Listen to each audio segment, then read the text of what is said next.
G'day, and welcome to Follow the Money, the Australia Institute's podcast demystifying the big economic issues in Australia and putting them in plain English. I'm Ebony Bennett, Deputy Director at the Institute. And today's episode is from one of our Economics of a Pandemic webinar series. Today's featuring Professor Ross Garnaut, the renowned economist and author of the best-selling book Superpower, Australia's Low Carbon Opportunity. Professor Garnaut was in conversation with economist and director of the Australia Institute's Centre for Future Work, Jim Stanford, and Dan Nahum, economist at the Centre for Future Work, and they were talking about a renewably powered manufacturing sector in Australia. And to say there's been a renewed interest in Australian manufacturing since the pandemic would be an understatement. The question really is, how can a resurgent manufacturing sector be part of the transition to a low-carbon economy? We move ahead with reopening our economy and our society with a clear plan. But once the COVID-19 threat passes, the question is now being asked whether the world's economies will be looking to the fossil fuel industry to lead the recovery. And the government's doing everything it can to ensure that as we come out of this, we have a recovery which is making the most of those lower energy prices. It's one of the best ways of bouncing back after the corona crisis would be to boost renewable energy spending in Australia. You know, the government is basically channeling huge amounts of money into the economy. But this is really an opportune time to use that money to reshape the economy, try to move the economy as part of the green transition. There's going to be a new debate about reindustrialisation in Australia in the years ahead, and in particular, how we do it powered by renewable energy. We have never had the opportunity to move so much money at once. But if we don't do it in a way that we serve the climate at the same time, we are going to face a situation, end of next year already, we are going to be not in a better place, but in a place where it's going to be even more difficult to achieve the Paris goals. This was recorded live on Friday the 8th of May 2020, and things may have changed since recording. Jim, I might hand over to you to introduce the professor. Thank you very much, Ebony. Thank you. I'm Jim Stanford, the director of the Centre for Future Work, and I've got one job, and a very pleasurable job today in the webinar, and that's to introduce our guest speaker, Professor Ross Garnaut. Ross is, in my view, one of Australia's most eminent and respected and multi-talented of Australia's economists. The number of different topics and professions that he's pursued in his career is astounding. He is a professor of economics at the University of Melbourne, formerly distinguished professor of economics at ANU, where he directed the Asia-Pacific School of Economics and Management and was also long-standing head of the economics department. He's fulfilled many other roles as a policy advisor, diplomat, businessman, Australia's ambassador to China. I first heard Professor Garnaut speak at the second National Manufacturing Summit that our centre co-sponsored. This would be now in 2018 at Australian Parliament House. And Professor Garnaut was a speaker. He gave actually an incredibly compelling presentation about how renewable energy was changing fundamentally the economics of energy, but also of industry in Australia. And I remember he concluded his presentation with a call that gave me tingles down my back, frankly, expressing his hope that Australia would become a sustainable manufacturing superpower. Those three words still ringing in my ears. He then went on to actually write a book on that very subject. I'm actually just going to put up the title of the book right here for the benefit of folks. Superpower, the Australia's Low Carbon Opportunity. It is a bestseller, and let's make it an even more of a bestseller for the 1,000+ people on this webinar. You can order this from Black Ink Books. There's the website at the bottom, and it's a wonderful book, deserving of all the attention that it's getting. So that work, I think, is helping to shift the debate and cement the case for renewable energy, not just as a source of sustainable energy for everything that we use it for, but as a primary driver of resurgence of Australian manufacturing. So with my pleasure to introduce Professor Garnaut. Thank you so much for being with us today, sir. Oh, very good to be with you, Jim and Ebony, and everyone who's part of the webinar. I'm participating from the very middle of Queensland, from Barcaldine, which happens to be the place, the Shire, that underneath the ground has some of the world's best unutilized coal resources, and above its head, it's got Eastern Australia's best solar resources, just about the best in the world. All around us, huge potential for biomass, which I say in Superpower, potentially a very important input into industrial production in the zero emissions world economy. So sort of a fulcrum of the old and the new, the beginnings of much of the Australian labour movement here in Barcaldine 1.25 centuries ago. And it's not a bad place to think about the transition we've got to make and the opportunity for making a very productive transition. I see us as really being given a new chance at building a sustainable manufacturing future.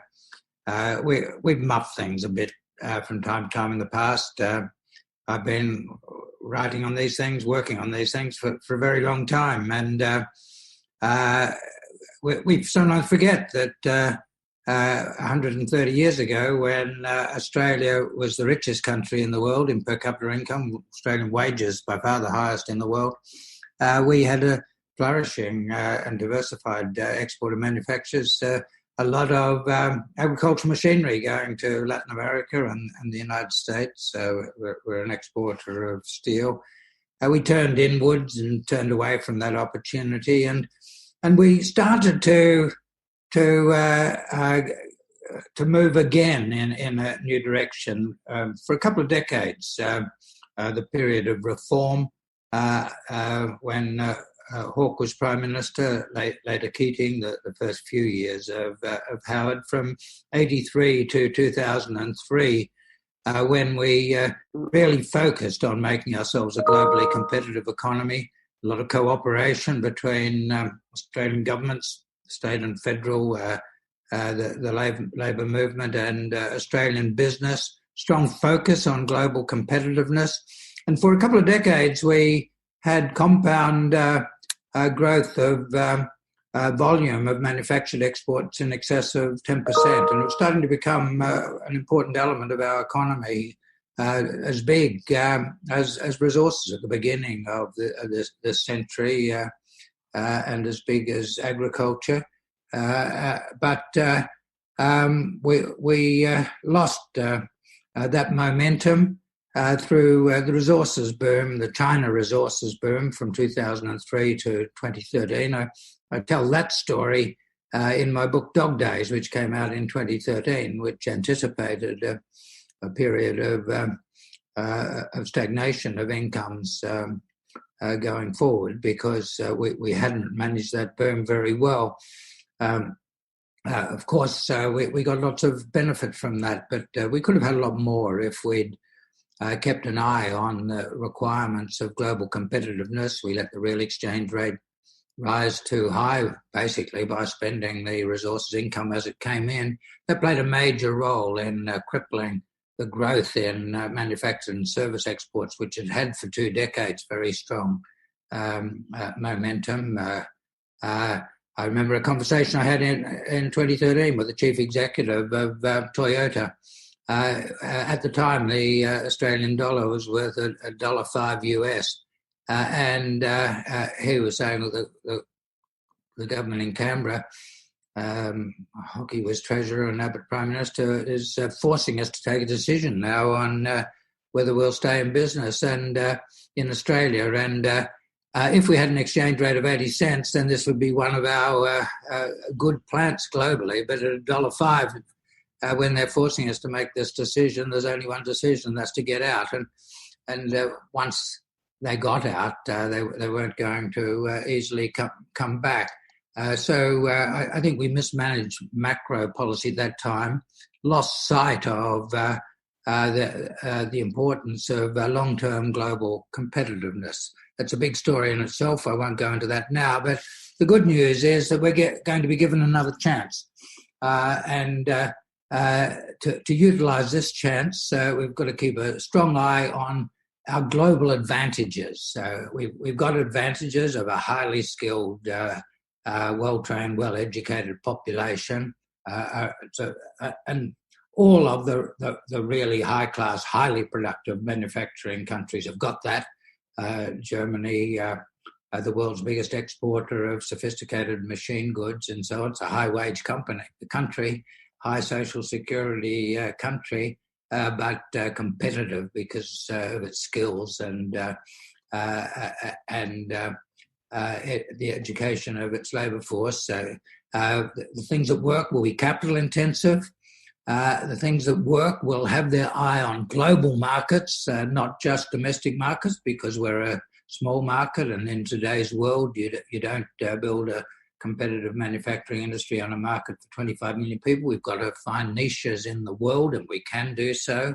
It's got to build as much as possible on Australia's special natural advantages, and processing our minerals is one of these. We are by far the world's biggest supplier of iron oxide for turning into iron metal, aluminium oxide for turning into aluminium metal, but we turn very little of that raw material into final products. But there are many other industries of that kind, and the report that we're discussing today identifies a lot of those. A lot of those associated with the new economy, mineral materials that are going to be important in the growth of renewable energy and new industries with zero emissions. They're all opportunities for Australia. I mentioned, apart from aluminium and steel, I mentioned silicon and a number of others in the book.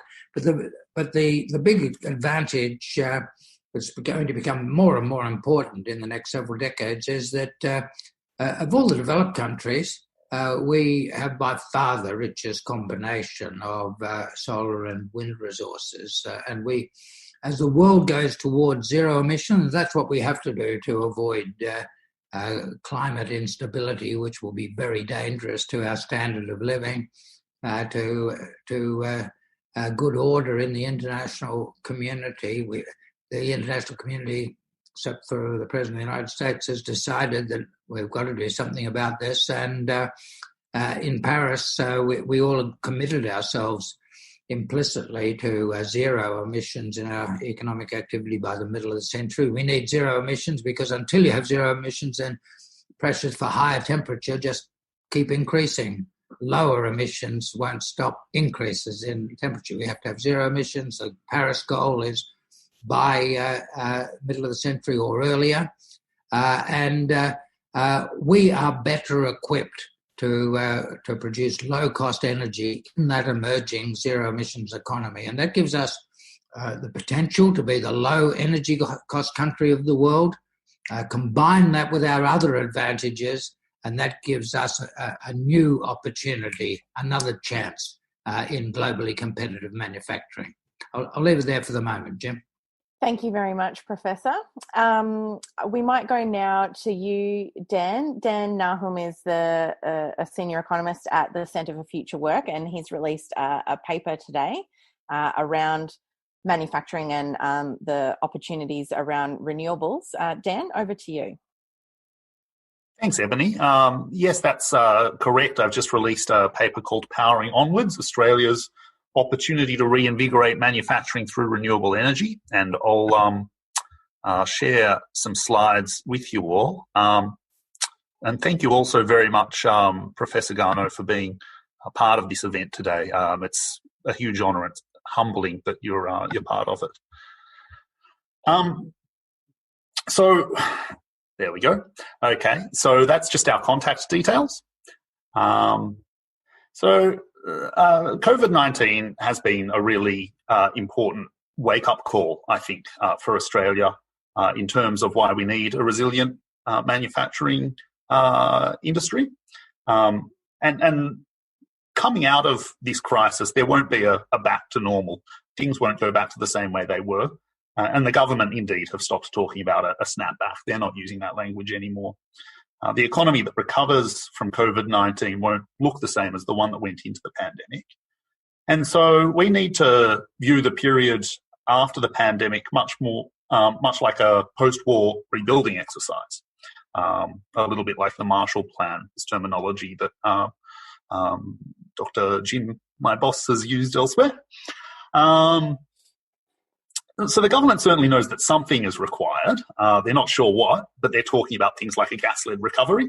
So they're openly discussing using economic planning for, well, in this case, the benefit of people who own fossil fuel companies.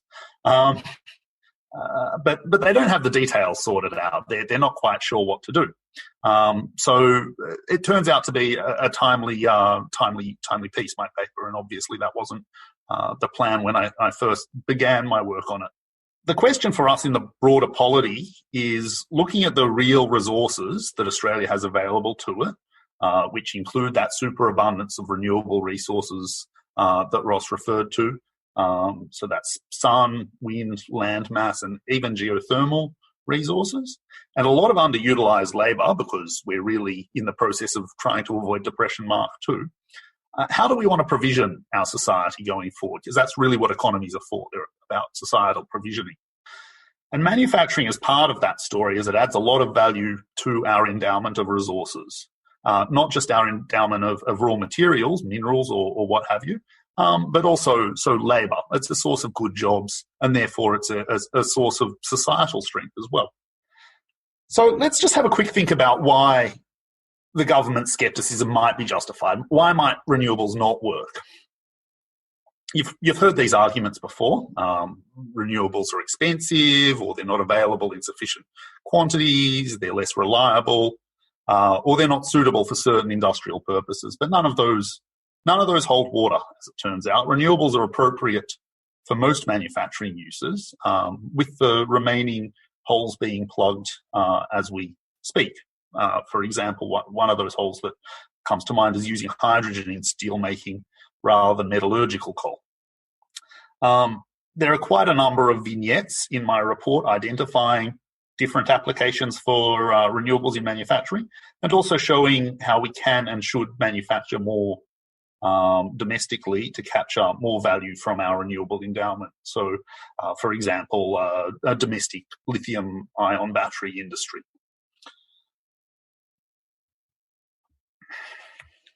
Now, this is where the rubber hits the road in terms of the economic analysis. So this is a graph comparing what's called the levelized cost of electricity across different sources. And what levelized cost means is it takes into account both the capital costs, so the setup costs, and also the marginal or running costs of different sources of grid power. And you'll note that the cost of renewable energy is already less than the cost of newly installed gas. And gas has erroneously been described as a transition fuel, but this graph makes clear that building new gas is not an economically sensible thing to do, even when you take storage into account. Also, none of the fossil fuel figures here indicate the carbon price. There's a small risk premium associated with those fossils to represent the possibility of a carbon price in future, and also to represent the availability of fuel, which, of course, we don't need for the renewable sources.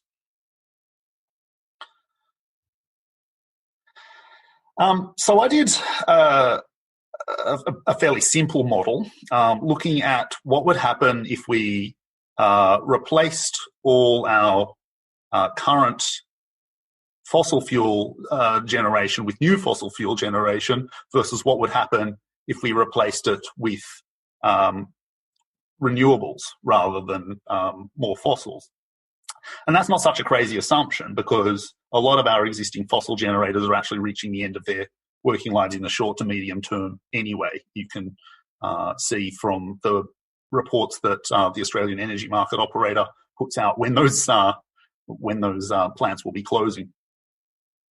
So to be clear, this is about new power generation or the replacement of old power. It's not about decommissioning existing plants ahead of time, although I think that's a good idea as well. So there are a lot of different ways to calculate this, and a range of economic literature on the topic. So my estimate is indicative, but it shows a 23% saving, or a $1.6 billion dollar per annum saving across the manufacturing sector should we move to renewables. I'd also like to point out that I'm conservative in my assumptions. And then there are manufacturers, big manufacturers like BlueScope Steel and Carlton United Breweries, who already have purchase power agreements with renewable energy generators, resulting in much larger savings than the number I arrived at.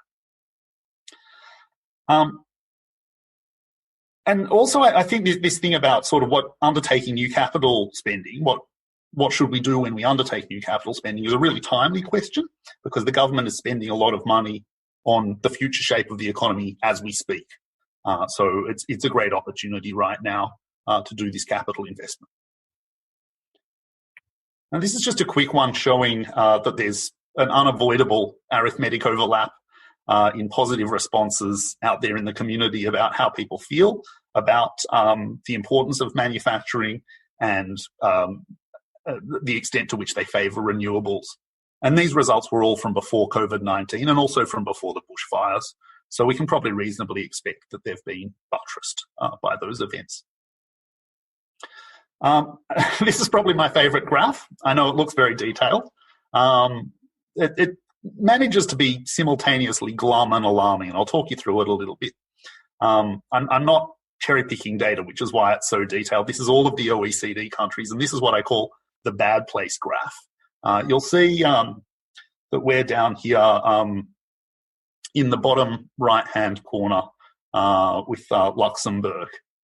So we're kind of in the worst of all worlds.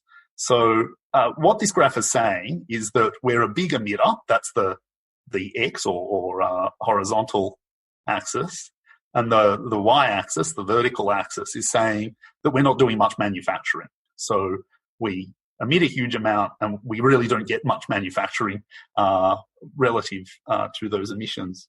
So we're highly carbon intensive, and ideally you'd like to be the opposite of where we are. You'd like to be in the top left-hand corner, which is why I call it the bad place graph. Incidentally, the picture looks even worse. We're even more of an outliner if you look at proportions of exports, manufacturers as a proportion of exports, and those details are in the report. So we're kind of like a petro state. Ironically, we're one with all of these amazing renewable resources on hand. So this is very much a policy choice that we occupy this space. Now, you might say at this point, what about the US or Canada? They're like us, right? Well, they emit a little bit less per capita than us, not much less, but they actually do twice as much manufacturing as a proportion of GDP. People talk about the hollowing out of the manufacturing sector in those countries, but they're still doing a whole lot better than Australia.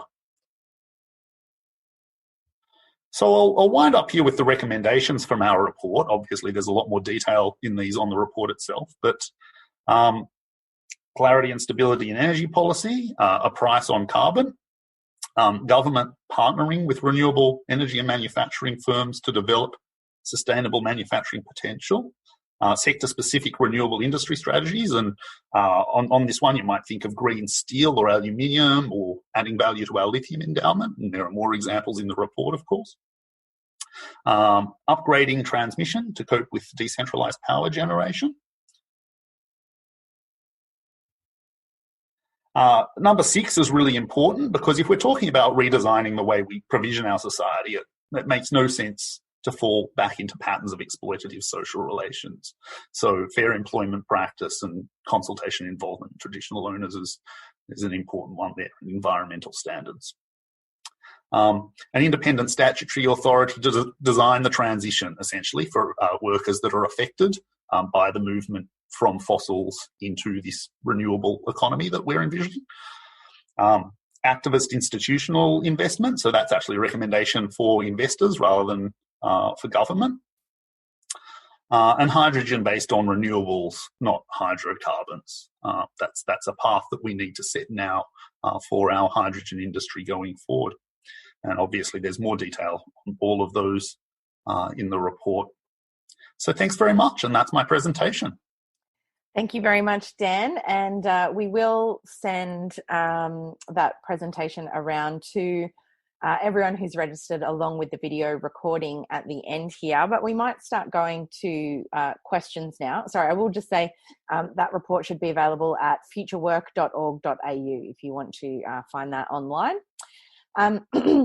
I might go to questions now, though. The first one is directed to you, Professor Garnaut. It asks, Marcus May asks, does the creation of new industries such as you promote require government leadership, or can it progress despite government disinterest or indeed active avoidance?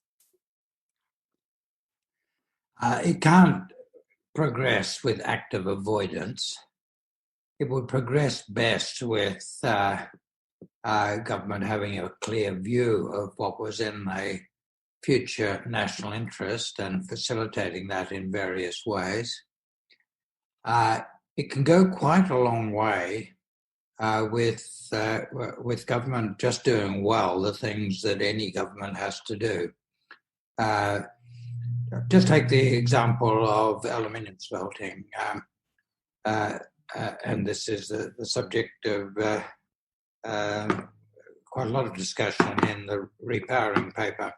But the chief executives of Alcoa, which owns the Portland smelter in Victoria, and Rio Tinto, which own the smelters in Newcastle in New South Wales and Gladstone in Queensland, both made it clear that those very important manufacturing operations don't have a future if they continue to have high energy costs, which they do at present based on coal, and if they continue to be highly emissions intensive.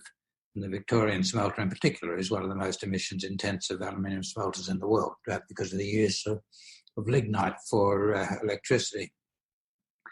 One could see the private sector going a long way to bringing together a renewable energy solution. But there's some things that do require government to do the job of government well. Transmission is a natural monopoly, a public good. And government does have to have a role in planning and facilitating. And if transmission is in private hands, in effectively and efficiently regulating prices, that's what you have to do with a natural monopoly. Now, we haven't done those things very well. So we have to start to do well things that governments have to do. And we can get quite a long way through governments just doing those things. We could get a lot further and faster if, in addition, government recognised the potential benefits for Australia of developments in this area by doing other things.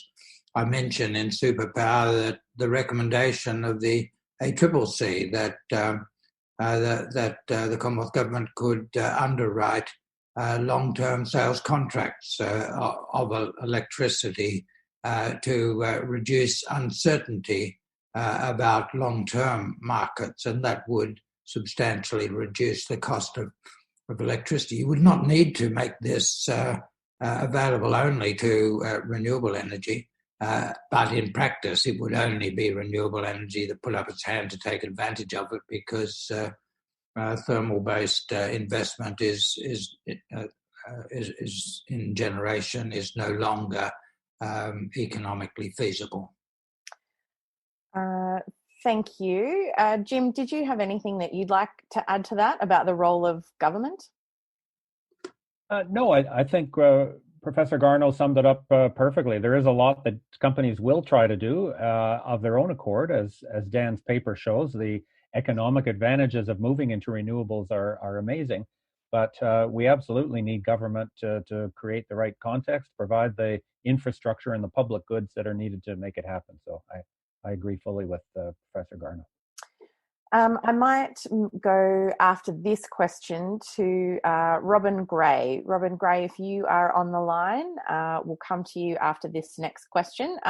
This next question is from Michael Johnston, and it echoes a question that we also received earlier from Anil Watson. And they ask, our adversarial political system seems incapable of rational discussion on climate change, and that science is continuously relegated and even denigrated, notwithstanding its singular contribution in combating the pandemic. So the question to the panel is, how can we promote science-based discussion on renewables and climate change? I might come to you again first, Professor. Well, I've sort of been in the middle of this for a dozen years, and I'd contest the view that our adversarial political system makes it impossible to get these things right. My first review was commissioned in 2007 by all of the governments of Australia, federal and state, and the work had the support of the opposition in the federal parliament, then led by Malcolm Turnbull.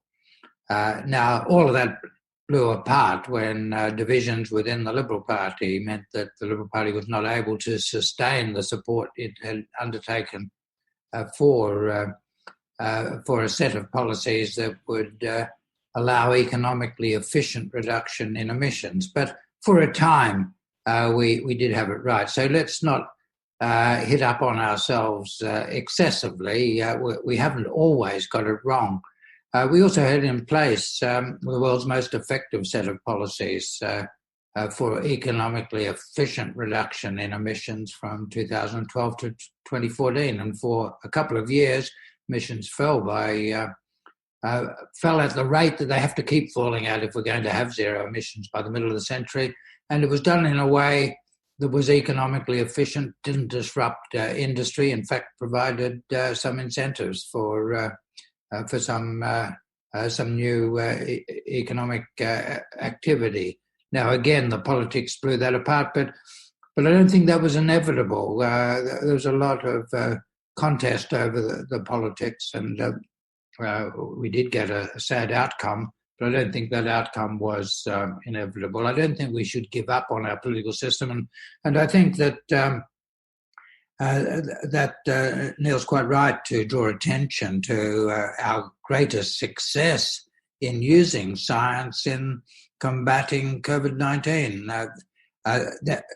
In recent years in Australia, and we've got some things in common with the United States and the United Kingdom in this respect, knowledge has been downgraded, expertise has been downgraded. People with expertise have been denigrated by parts of the political process because they have expertise. They're experts, and therefore they're not qualified to speak about public policy. We've had big noise to that effect, and that's why we've got leaders in the United States and the United Kingdom that have led their country into very difficult situations in dealing with COVID-19. Well, we haven't got into that bad space on this disease, and our government, including through cooperation between state and federal governments, has been able to utilise scientific knowledge. So that again is evidence that we need not always get it wrong. And I think that Neil's right in drawing attention to that.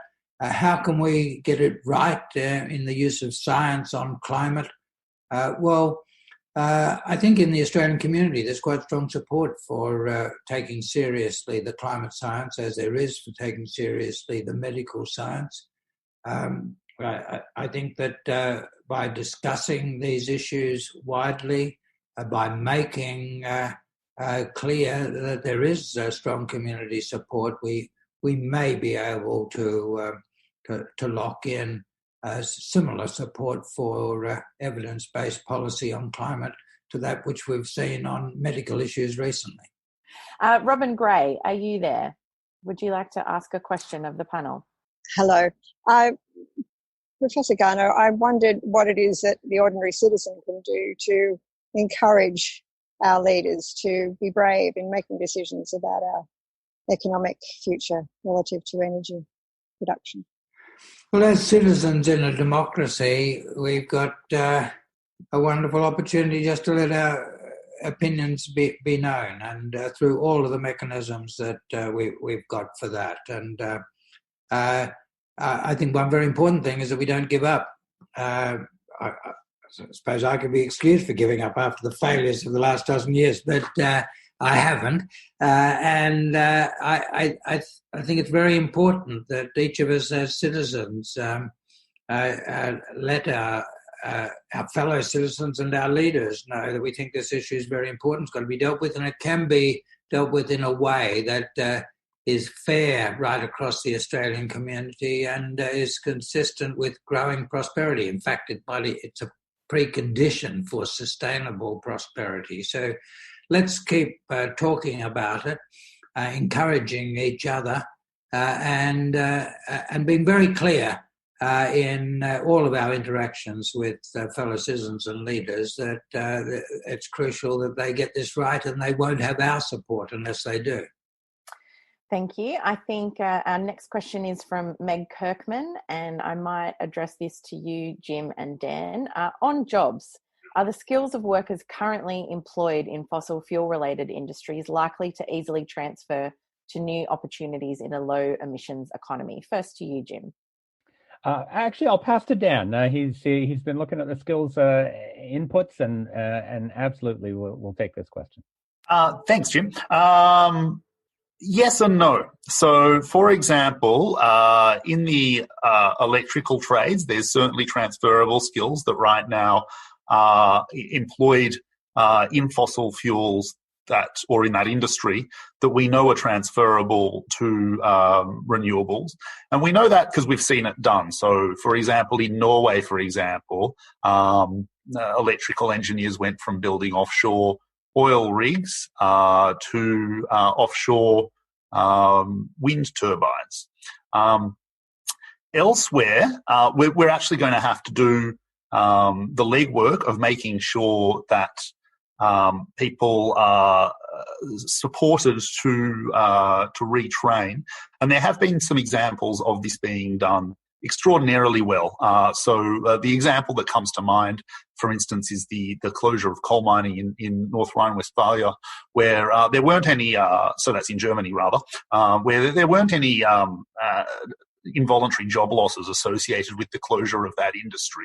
So people did retrain to move into other industries, but that was supported by government and industry for them to do that. I'm going to have to hedge a little bit on this one and say I think government's going to need to step up to make sure that the transition is as smooth and humane as can possibly be to make sure workers are looked after. Thank you. Did you want to add anything to that, Professor Garnaut?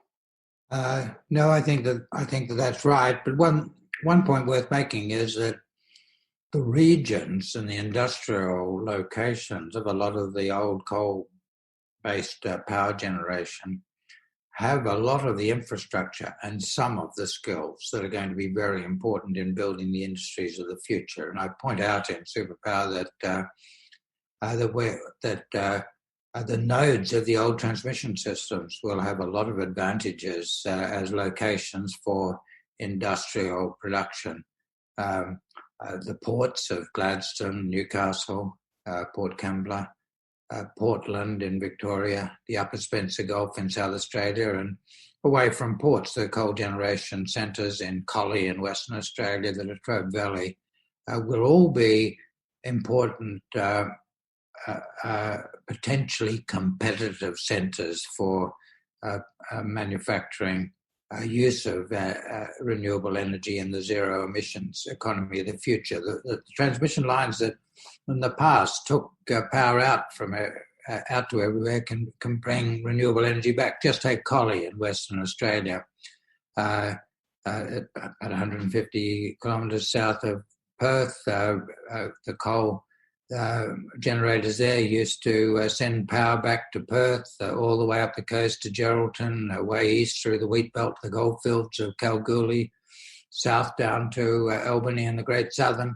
Well, a lot of those regions are going to be big centres of very low-cost renewable energy. Perth, which is expanding very rapidly as a centre of rooftop solar, so that in the middle of the day you've often got a surplus of energy, can be the source of power coming back.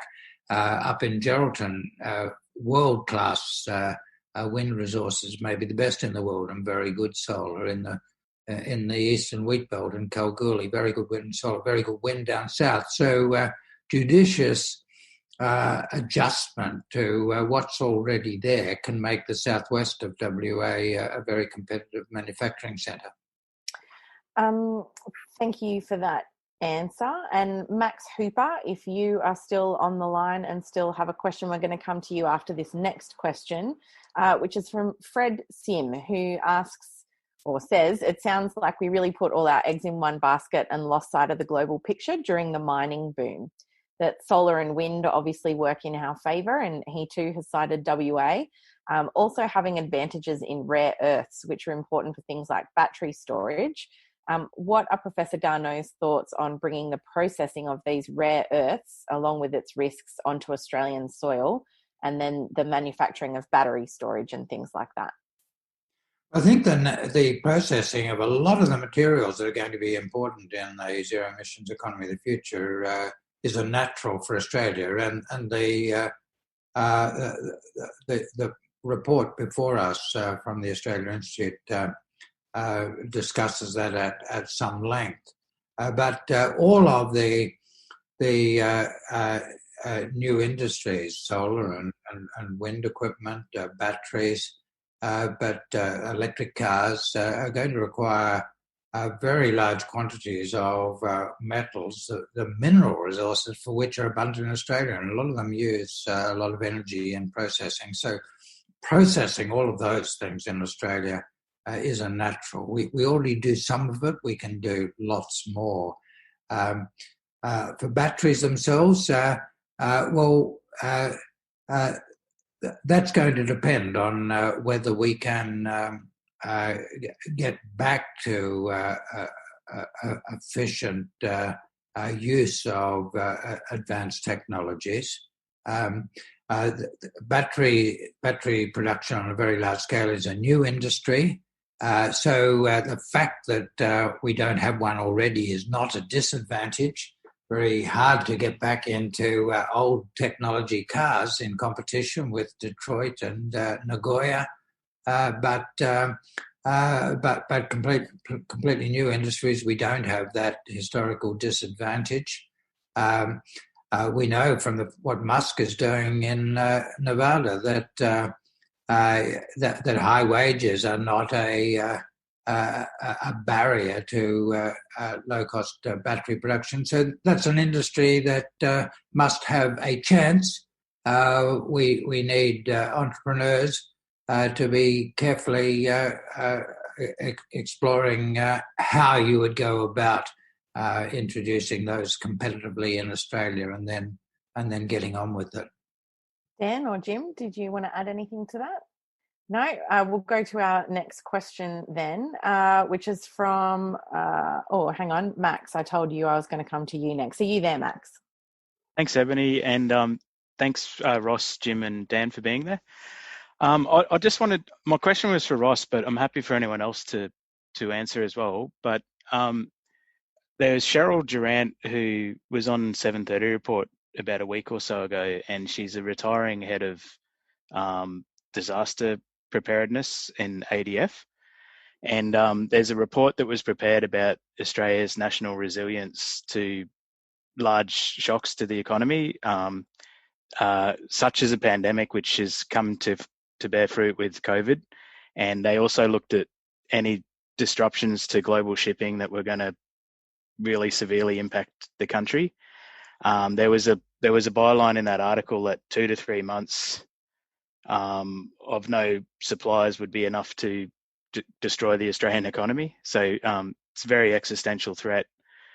So for Ross, I was just wondering if are there any key strategic areas that you see as the biggest risk to our manufacturing and supply chains and our national resilience? And given the importance of what's in Cheryl's report and the people who worked on it, do you think it's time to have a look at those issues the same way that your report looked into climate change, and these are issues that should be discussed publicly? Thank you.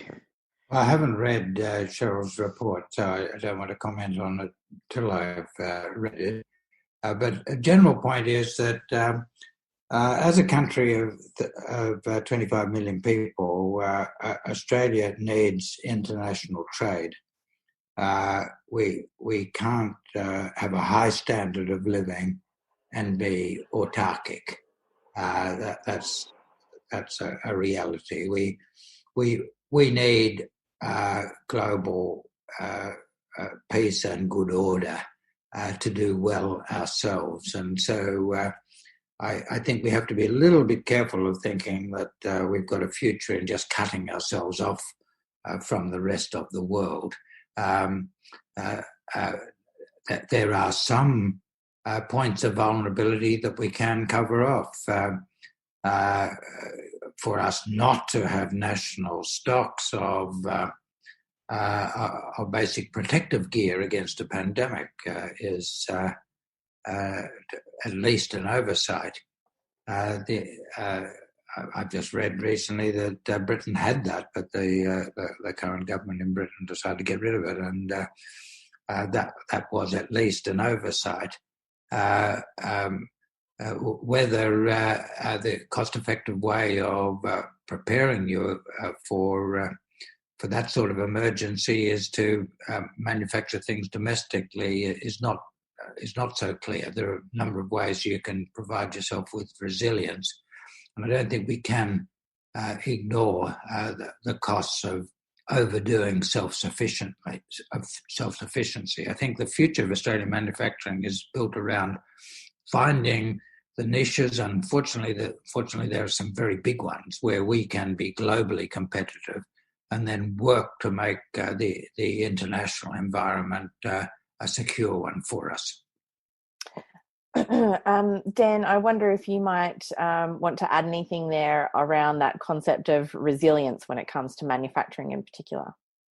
Yeah, I agree with Ross's comments just now, and my argument is not a protectionist one, the one that I'm making in the report. Rather, what I'm saying is that we have these very significant advantages in certain areas that make us competitive, that make us very good exporters potentially in various areas, and at the same time also improve our national resilience, make us less dependent on foreign manufacturers as well.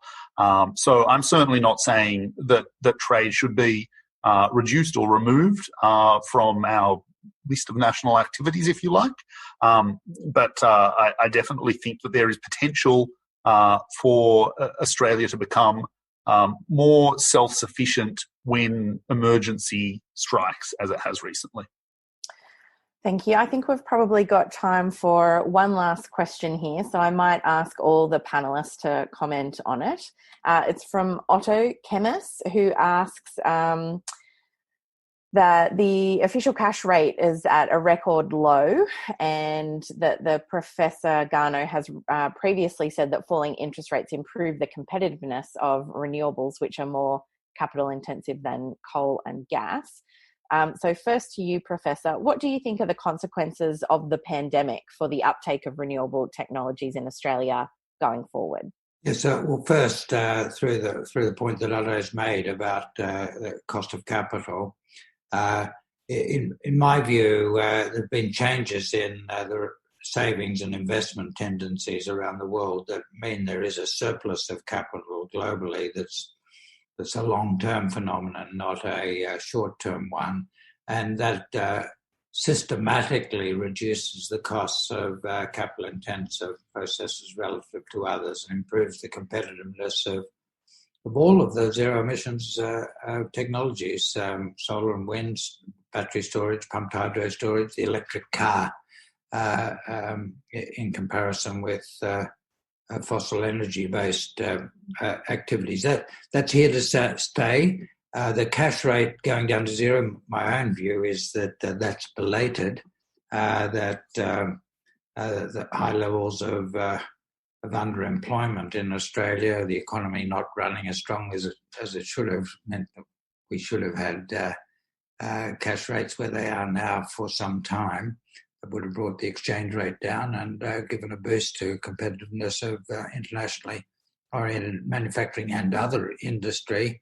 So the COVID crisis has caused the Reserve Bank to do what I think they should have done otherwise. The interesting thing about the Reserve Bank's response is that they've committed to those low interest rates for several years. So that provides some confidence about future investment. COVID temporarily has reduced dramatically the price of gas, coal, coal-based energy and oil, and that helps temporarily to keep some of the old industries alive, but at the same time it's destroying the business model, the economic base of the coal, gas and oil industries. Will only get back to equilibrium in those markets with a lot of closure of capacity. And once closed, a lot of that's not going to open again. And so temporarily, those very low prices discourage investment in the new energy, but that's part of a process that over the medium term will strengthen incentives for the new energy. Dan, I might come to you next. The consequences of the pandemic for the uptake of renewable technologies going forward. I think it's a political decision fundamentally, and I don't just mean made for us or on our behalves by our politicians, but I think it's a question for the polity and the broad. I think we need to, if we want to chart this course to a renewable future and follow through on it, that's a decision that we need to make as a society. I think economically it's certainly viable. The question is just whether we have the policy bravery to set out on that course, and there's never been a better time in Australian economic history to do so. As Ross has said, the cost of capital are so low. Understandably, business isn't going to lead it. I mean, it's a terrifying time to invest for businesses, I think. And I mean, kudos to the ones that are setting up power purchase agreements and are building their own solar panel arrays and so on. Good for them. But fundamentally, it's going to have to be something where the public works in partnership with government, works in partnership with business to go forward with this. Jim, what about you? You know, Ebony, I think there's no better time to launch a really ambitious, long-lasting, nation-building program to put money into motion. We are going to need that kind of reconstruction after the pandemic because we're already into what is the worst recession probably since the Great Depression. And it's not going to cure itself just by waiting for a normal cyclical upturn. We're going to need government to take a leading role to put Australians back to work and get incomes flowing and get confidence restored. And I can't think of a better thing to do than take all that free money that's out there. The government can borrow for free, and the Reserve Bank is helping them. Build the renewable energy projects, build the transmission infrastructure that goes with it, and invest in building these value-added manufacturing sectors that can feed into the renewable energy system. From lithium batteries to electric vehicles to rolling stock for public transit to green hydrogen. Those are all the things that Dan maps out in his report. And if anything, the catastrophe that we're facing economically after the pandemic is a perfect opportunity for government to say this is a peaceful reconstruction program that will leave us better off at the end of the day. We've actually still got a few more minutes, so I just might there's two questions that have jumped out at me here.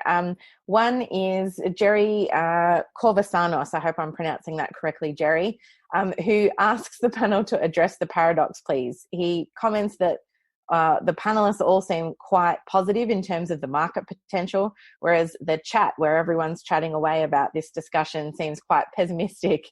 And Susan Pinnock has also asked, would the continuation of the National Cabinet help facilitate the transition in manufacturing that the panel is after? Again, Ross, I might come to you first. I've seen all of the chat, and certainly there's plenty of room for pessimism. We won't build a good future on pessimism, and it is a reality that the opportunity is there for us to build a different kind of future in which a wide range of new economic activities, including manufacturing, using our natural resources, is possible. As Jim said, it was Dan. These are times of political choice. We can choose to think it's impossible and to be pessimistic about it, but the opportunity is there for us to choose and to promote if we want to. Jim, what do you think about that contrast? Oh, well, I mean, people have to let off steam for sure, and there's lots to worry about in the world, but we're all optimistic. Otherwise, we wouldn't be on this call. We wouldn't be supporting the fine work of the Australia Institute and the Centre for Future Work, and we wouldn't be out there campaigning for a better future, both economically and environmentally. So ultimately, I am highly optimistic that as a human race, we will recognize what needs to be done. And I think Dan's paper shows there's all kinds of opportunity to make that happen. Final word to you, Dan. Thanks. Yeah, I understand the pessimism as well. And of course, I have my moments, but I'm fundamentally an optimist. And I think that pessimism comes from what has been a sense of political inertia or gridlock in the past. But as we can see, during this crisis, government actually has amazing levers at its disposal and is less ideological than we've perhaps thought in the past. Even a conservative government can do wildly Keynesian things when the mood takes it. So I think it's a question of selling the case to the government that this can be their legacy. This is an amazing moment to reorient Australia's economic and industrial history.